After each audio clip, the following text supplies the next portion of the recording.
देखिए, कांग्रेस पार्टी को किरण और केजरीवाल से लड़ने में अपनी ऊर्जा और अपनी ताकत व्यस्त खराब करने के बजाय करप्शन से लड़ना चाहिए।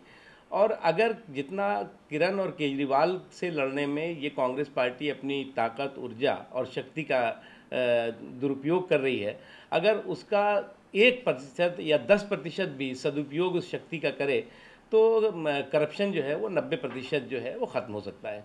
लेकिन दुर्भाग्य की बात है कि कांग्रेस पार्टी के लिए प्राथमिकता करप्शन नहीं, किरण और केजरीवाल हैं। और ये दुर्भाग्य की बात है। इसीलिए जहाँ तक किरण बेदी और अरविंद केजरीवाल का सवाल है, वो निश्चित तौर से मैं उनको कोई करप्शन के लिए आदर्श नहीं मानता। हाँ, करप्शन के लड़ाई के ख़िलाफ़ वो एक अंग हैं। और इसलिए मैं यही कह सकता हूँ कि कांग्रेस तो बहुत करप्शन के मामले में मोटी चमड़ी वाली पार्टी है।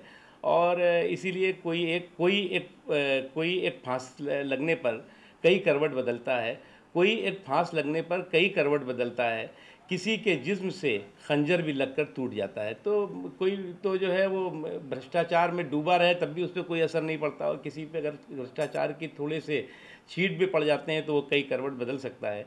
तो इसलिए मैं मानता हूँ ये लड़ाई किरण और केजरीवाल के ख़िलाफ़ नहीं है, ये लड़ाई करप्शन के ख़िलाफ़ होनी चाहिए, और कांग्रेस को ये बात अच्छी तरह समझना होगा।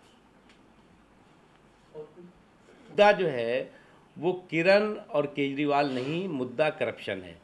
और कांग्रेस पार्टी अगर करप्शन के मुद्दे को छोड़ करके करप्शन के ख़िलाफ़ जो उठी आवाज़ें हैं उनको मुद्दा बनाएगी तो मुझे नहीं लगता है कि कांग्रेस का भला हो पाएगा।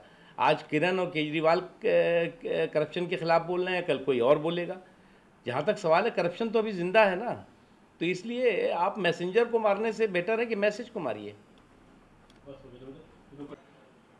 नहीं, जो अखबारों में आज ये जानकारी आई है निश्चित तौर से वो गंभीर है, और मैं क्योंकि डिफेंस कमेटी में हूँ, मैं इस मामले को कमेटी के बीच में भी रखूँगा कि किस तरह से इस डिफेंस की लैंड का दुरुपयोग किया गया है। और ख़ास तौर से उसमें अगर मेट्रो को दी गई, मेट्रो के बाद जो है उसको दिल्ली की सरकार ने किस तरह से उसको जो है वो उसका किसी और को ट्रांसफ़र किया, ये सारी की सारी चीज़ें गंभीर विषय हैं।